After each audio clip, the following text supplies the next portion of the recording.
बूथों की स्थिति संतोषजनक है, हमेशा सुधार की गुंजाइश रहती है। तो जहाँ जहाँ कमी देखी गई है वहाँ उसको दूर करने की पूरी कोशिश और प्रक्रिया जारी है। ट्रेनिंग भी बूथ कमेटियों का लगातार हो रहा है। और जहाँ तक भाजपा की बात है, वो सरकारी मंचों का भरपूर दुरुपयोग करके अब चुनाव प्रचार में लगे हुए हैं, जो अनैतिक भी है, अनुचित भी है। लेकिन वो आए लोगों के बीच में, वो तो पूरी स्वतंत्रता है प्रजातंत्र में, अपनी बात रखें। ये सुनील कानगोलू का एक सर्वे आया जिसमें 26 विधायकों को हारने लायक स्थिति में बताया है, तो क्या इस बार के चुनाव में नए चेहरों पर दांव खेला जा सकता है? और ये मैं तो नहीं बता पाऊंगा, सर्वे अभी कई चल रहे हैं और अभी और सर्वे होंगे भी। जहाँ तक मेरी जानकारी है सर्वे लगातार चलेंगे। एक समय पे जो सर्वे होता है उसकी स्थिति कुछ दिखती होगी। आने वाले समय में और सर्वे होंगे, कम से कम 3 सर्वे मुझे लगता है कि पार्टी करा सकती है।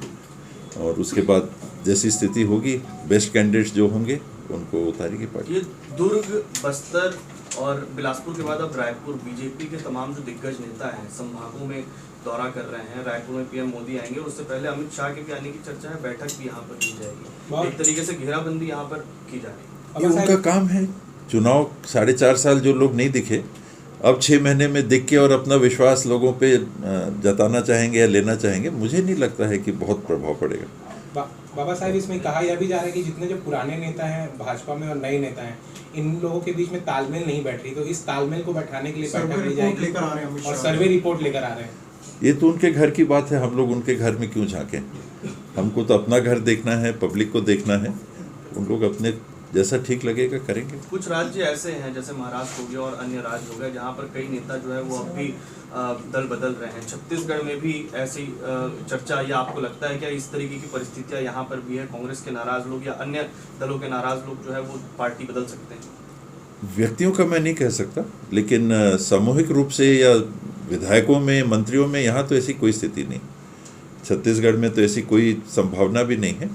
और व्यक्तिगत कोई इधर से उधर, उधर से इधर ये होता है चुनाव के पहले खास करके। ये बीजेपी प्रधानमंत्री के दौरे और सभा को लेकर घर घर जाके निमंत्रण पत्र दे रही है और बाकायदा प्रचार वाहन चला रहे हैं और निवेदन कर रहे हैं कि सभा में आए सभी के सभी। उनका दायित्व है, उनके पार्टी के लीडर आ रहे हैं तो उन लोग चाह रहे हैं कि लोग सुने उनकी बात। हालांकि मन की बात और बाकी बातें तो रोज हम लोग सुनते हैं, लेकिन और भी कुछ कहना बाकी होगा तो वो जरूर कहेंगे। अभी तो और आएंगे। लेकिन भीड़ जुटाने के लिए इस तरीके का उपयोग करना अच्छा है, लोगों के पास जाके बुला रहे हैं तो अच्छा है। बाबा, ये विधानसभा का अंतिम सत्र और नियमितीकरण की मांग को लेकर लगातार लोग आशान्वित है जिनका नियमितीकरण नहीं हुआ है। कर्मचारी आज से अनिश्चितकालीन हड़ताल पर भी है। स्वास्थ्य कर्मचारी। ये 6 तारीख को कैबिनेट की बैठक है। मुझे लगता है कि कैबिनेट की बैठक में बहुत सारे मुद्दे आएंगे। ये पिछले 4 महीने से अनुकंपा संघ की महिलाएं प्रदर्शन पर बैठी, कल मिलने भी आए थे आपसे। जी, मेरे से पिछले 2.5-3 साल से संपर्क में है। पंचायत विभाग से मैं जुड़ा था, उस समय भी मैंने प्रयास किया था, लेकिन बार बार अधिकारी यही बता रहे हैं कि नियम में प्रावधान नहीं है, क्योंकि अब वो पंचायत कर्मी नहीं रहे, पंचायत कर्मी का पोस्ट ही खत्म हो गया। तो एक तकनीकी सी बात है, उसी पे वो बात अटकी हुई है। कुछ रास्ता निकाला जाएगा उनके लिए? प्रयास होना चाहिए, प्रयास होना चाहिए। संवेदनशील मामला है अनुकंपा नियुक्ति। तो इस कैबिनेट में मतलब सौगात मिल सकती है कि नियमितीकरण का प्रस्ताव रखा जा सकता है? लगातार जानकारियां तो जहां तक मैंने सुना हर विभाग से मंगाई गई हैं। आखिरी मेरी बात माननीय मुख्यमंत्री जी से हुई थी तो उन्होंने कहा था कि कुछ विभागों का तो आ गया है, कुछ विभागों का भी नहीं आया है। तो वो कई दिनों से उनने संदेश हर विभाग को भेजा हुआ है कि आप जानकारी पुटअप कर दीजिए। तो चर्चा हो रही है। मुझे लगता है कि इस पे कैबिनेट में भी बात आएगी। सर, यूपी के माइनॉरिटी कमीशन के चेयरपर्सन है, उनका एक बयान आया कि जो यूनिफॉर्म सिविल कोड को अपोज कर रहे हैं वो मुस्लिम के डेवलपमेंट, एजुकेशन और उनकी इक्वालिटी को अपोज कर रहे हैं। ये उनके निजी विचार हैं। यूनिफॉर्म सिविल कोड कोई नई चीज़ नहीं है। यूनिफॉर्म सिविल कोड संविधान के डायरेक्टिव प्रिंसिपल्स में अंकित है। अगर वो संविधान का कानून बन गया होता तो डायरेक्टिव प्रिंसिपल्स में नहीं रखा जाता। एक सोच, एक विचार लोगों के सामने उस समय संविधान में डायरेक्टिव प्रिंसिपल्स में आया कि इस दिशा में हमको पहल करनी चाहिए। कुछ दिन पहले एक प्रमुख मीडिया चैनल में मैं कपिल सिब्बल जी के इंटरव्यू को देख रहा था, उसमें वो गोलवलकर जी के कॉन्स्टिट्यूएंट असेंबली में बयान को पढ़ रहे थे, जिसमें गोलवलकर जी का ये कहना था कि एक कानून नहीं आना चाहिए, देश में बड़ी भिन्नता है और उस भिन्नता में सौहार्द कायम करने के लिए हमको काम करना चाहिए। तो स्वयं गोलवलकर जी के कहे हुए कॉन्स्टिट्यूएंट असेंबली के शब्दों को कपिल सिब्बल जी पढ़ के मीडिया चैनल में इंटरव्यू में अपनी बता रहे थे।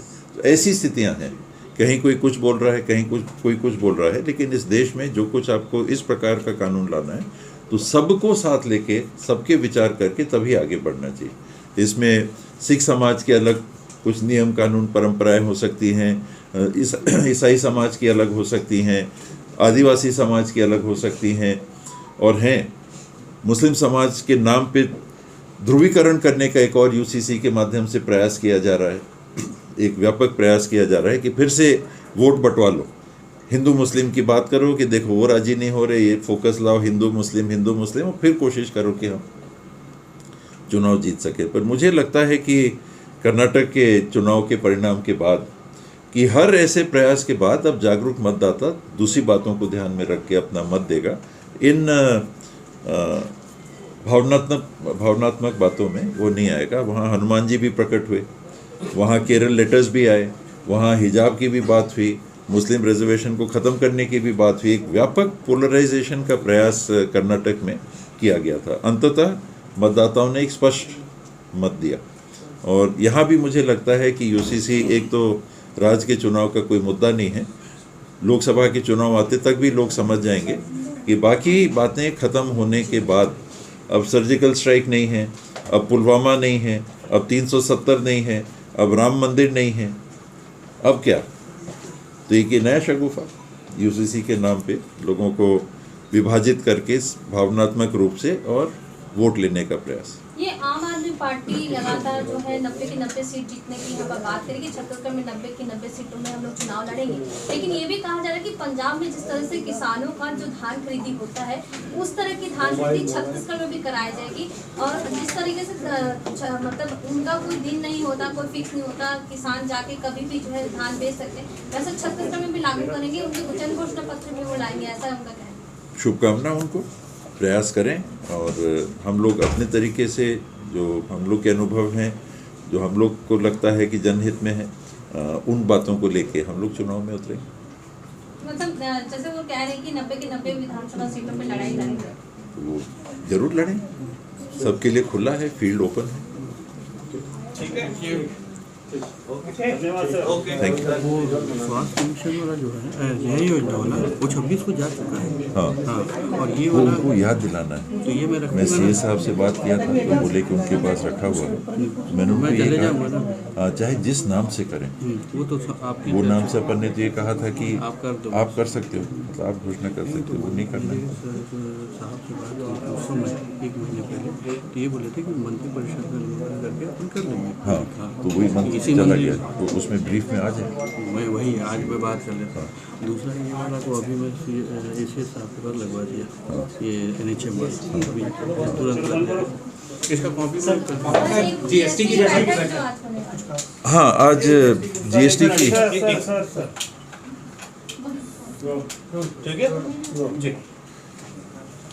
जीएसटी की विभागीय समीक्षा बैठक हम लोग आज ले रहे हैं। 1 तिमाही पूर्ण हो गई जून को, जीएसटी लागू हुए भी 6 साल अब पूरे हुए।